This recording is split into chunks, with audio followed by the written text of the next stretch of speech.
Hello दोस्तों, मेरा नाम है अंकित और आप देख रहे हैं एन इंडियन ब्लॉगर। और आज इस वीडियो में हम बात करने वाले हैं कि कैसे आप अपने वर्डप्रेस के वूकॉमर्स स्टोर में जीएसटी टैक्स की एंट्री करेंगे। यानी कि अगर आपके पास एक वूकॉमर्स वेबसाइट है और उसमें आप कुछ प्रोडक्ट सेल कर रहे हैं, सो आप जीएसटी टैक्स उसमें कैसे अप्लाई करेंगे अपने प्रोडक्ट्स में। तो यही हम आज सीखने वाले हैं और मैं आपको ये दिखाने वाला हूँ स्टेप बाय स्टेप कि कैसे आप डिफरेंट लेवल ऑफ जीएसटी अपने वूकॉमर्स स्टोर में ऐड कर सकते हैं। तो चलिए शुरू करते हैं। मैं ये मान के चल रहा हूँ कि आपके पास ऑलरेडी वूकॉमर्स इंस्टॉल्ड है, आपका WordPress website full and functional ready है। तो इस वीडियो में हम सिर्फ टैक्स पे कॉन्सेंट्रेट करेंगे। तो अपने वर्डप्रेस डैशबोर्ड के अंदर हम लोग जाएंगे वूकॉमर्स में, और उसके बाद हम लोग जाएंगे सेटिंग्स में, और उसके बाद हम लोग जाएंगे जनरल टैब में। मेक श्योर कि आपका जो स्टोर का एड्रेस है वो ऑलरेडी फिल्ड हो, और सेलिंग लोकेशंस हम अभी के लिए सिलेक्ट कर लेते हैं to specific country only India. और उसके बाद हम ये ऑप्शन चेक करेंगे जिसमें लिखा है enable tax rate and calculation. तो अभी अगर हम ऊपर देखें तो हमारे पास यहाँ कोई टैक्स का टैब नहीं है। तो जैसे ही हम इसको एनेबल करेंगे और सेव चेंजेस करेंगे,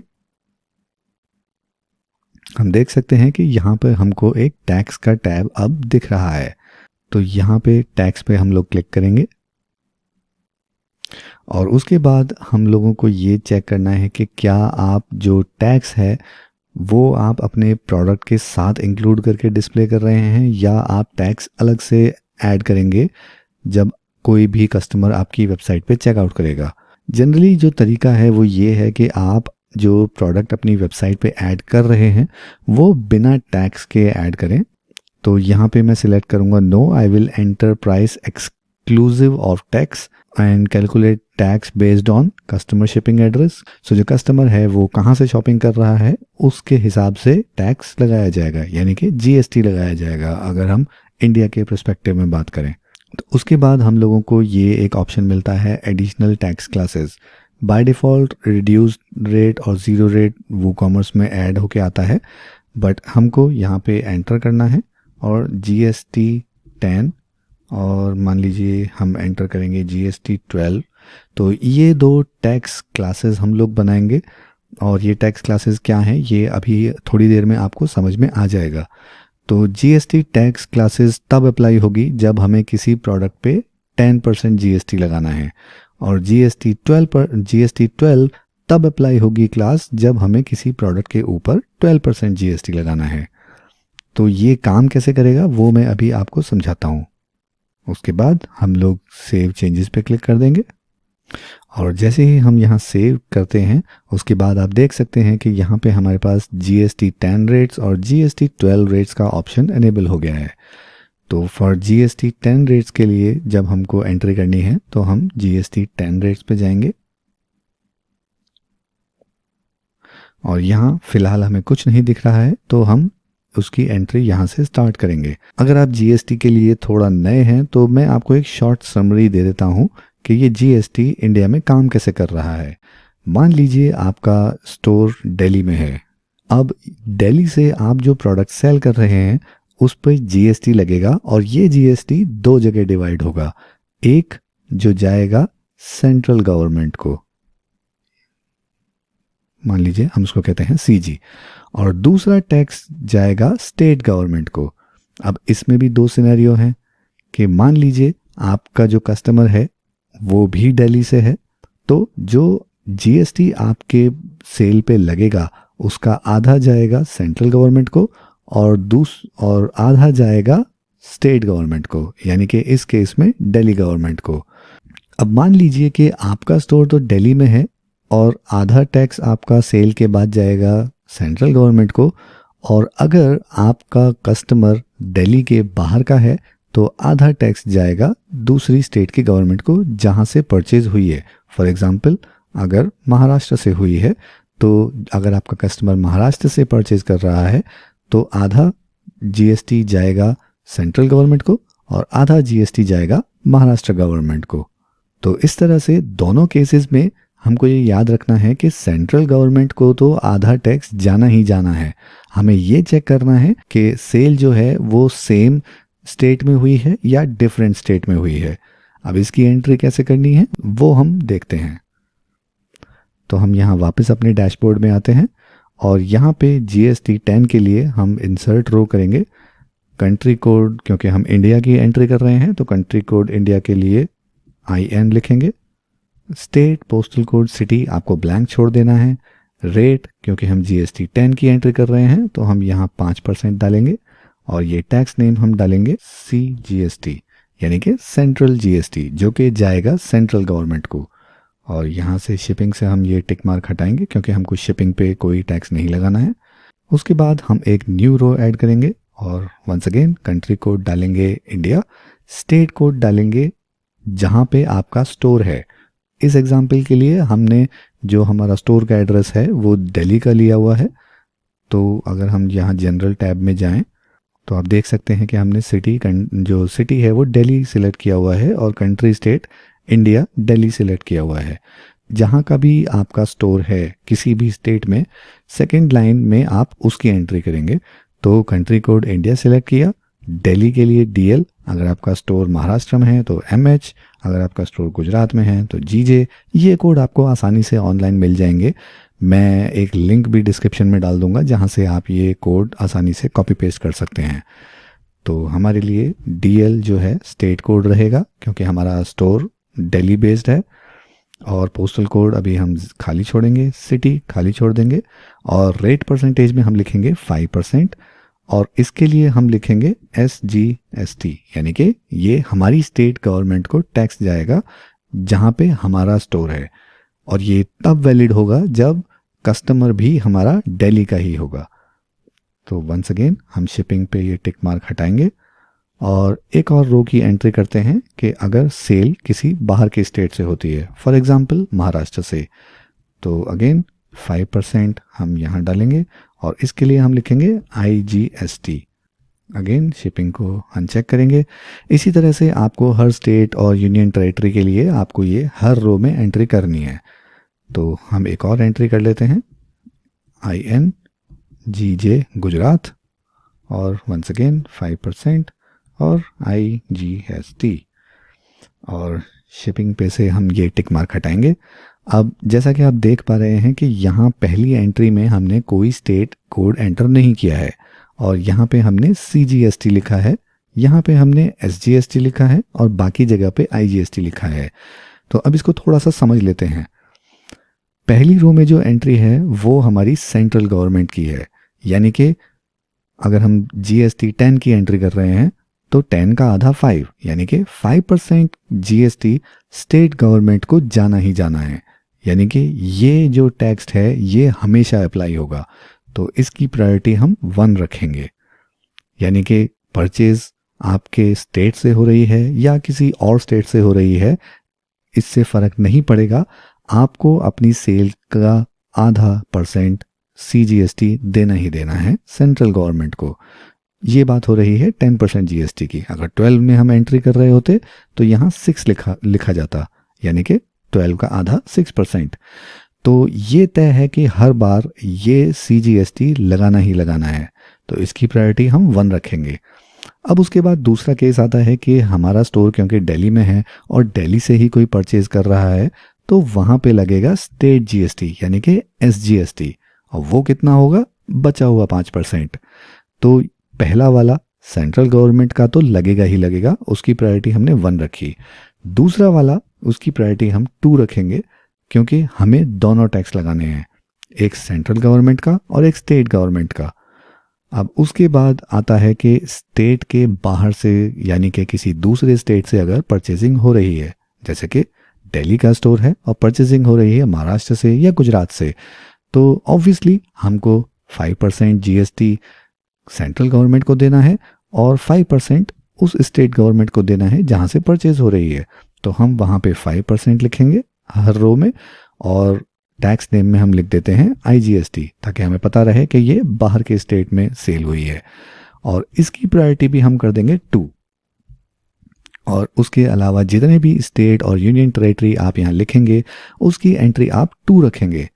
ऐसा इसलिए क्योंकि प्रायोरिटी 1 रखने का मतलब है कि ये टैक्स तो लगना ही लगना है, क्योंकि सेंट्रल गवर्नमेंट को जाना ही जाना है 5%। अब इन सब की प्रायोरिटी क्योंकि एक ही है, तो इट मीन्स सिस्टम ये डिटेक्ट करेगा कि कौन सा एक टैक्स लगाना है। अब ऐसा तो नहीं हो सकता कि परचेज महाराष्ट्र से हुई है और एसजीएसटी और आईजीएसटी दोनों लग जाएं। तो इट मीन्स कि हमें इसमें से सिर्फ एक लगाना है, तो हम सबकी प्रायोरिटी को एक जैसा रखेंगे। तो हमने सबको नंबर 2 पे डाल दिया है। तो अगर दिल्ली से परचेज हो रही होगी तो एसजीएसटी लगेगा, अगर दिल्ली के बाहर से परचेज हो रही होगी तो आईजीएसटी लगेगा। अब आपका स्टोर दिल्ली में नहीं है तो आप यहाँ वो स्टेट लिखेंगे जहाँ से आपका स्टोर है। तो ये एंट्री करने के बाद हम लोग इसको सेव करेंगे। सिमिलरली हम लोग जीएसटी 12 की एंट्री भी करेंगे। अगर आप ऐसा प्रोडक्ट बेच रहे हैं जिस पे सिर्फ एक ही टैक्स लगता है, तो आपको सिर्फ एक ही जीएसटी रेट रखना है। और अगर आपके पास डिफरेंट प्रोडक्ट्स हैं, कोई मोबाइल फ़ोन, कोई हैंडीक्राफ्ट, तो उन पे ऑब्वियसली अलग अलग जीएसटी रेट लगेगा। तो उसी हिसाब से आपको अलग अलग जीएसटी क्लास बनानी है। अभी के लिए हमने जीएसटी 10 की एंट्री कर ली है और जल्दी से मैं जीएसटी 12 की एंट्री भी कर देता हूँ।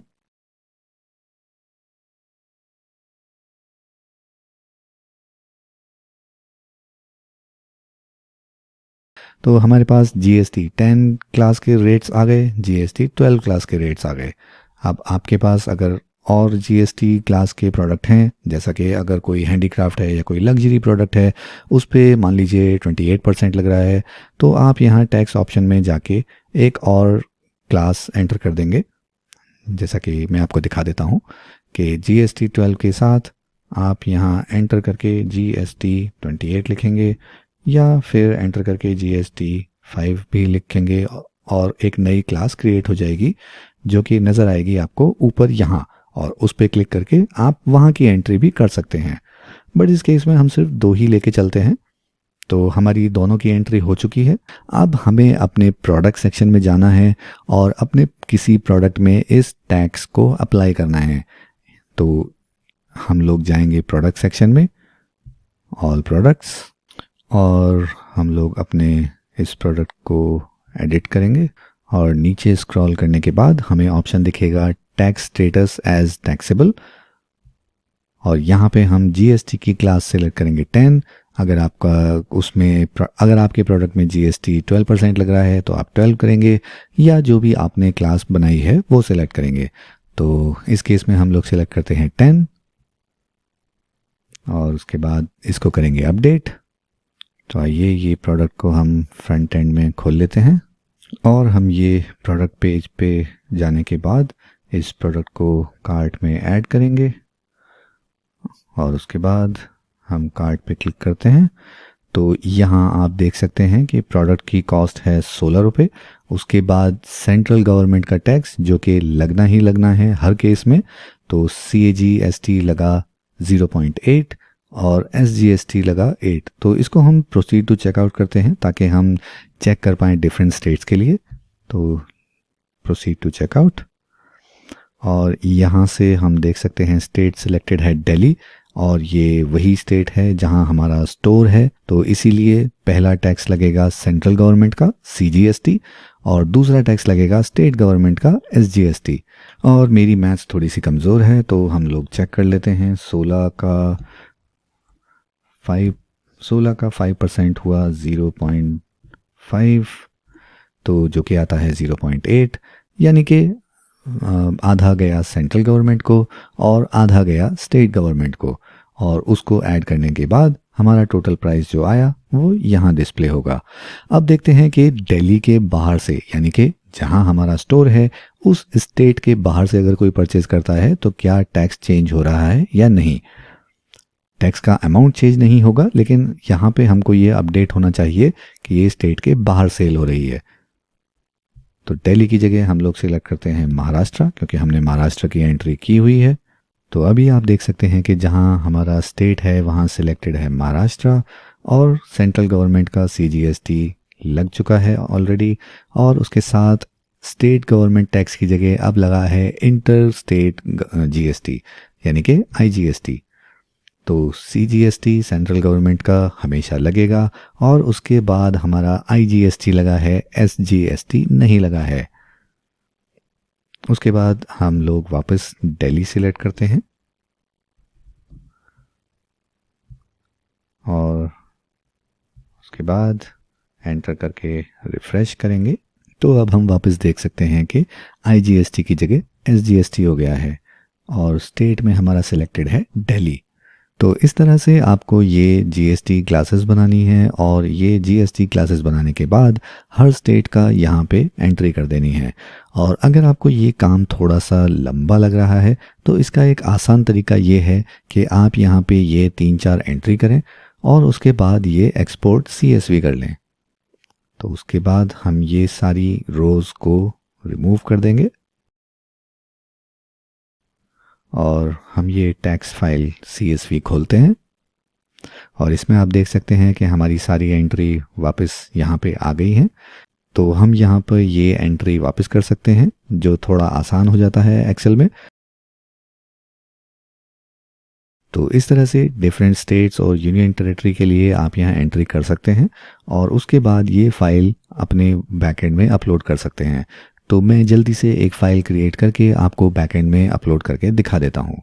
तो यहाँ मैं सिर्फ दिल्ली को छोड़ के बाकी डिलीट कर देता हूँ और ये स्टेट कोड्स जैसा आप इस वेबसाइट से भी ले सकते हैं। ये ज़ोहो की एक कोई ब्लॉग है या रिसोर्स फाइल है जहाँ पर ये स्टेट कोड्स इजीली मेंशन है। तो आप इनको कॉपी करके यहाँ पे पेस्ट कर सकते हैं।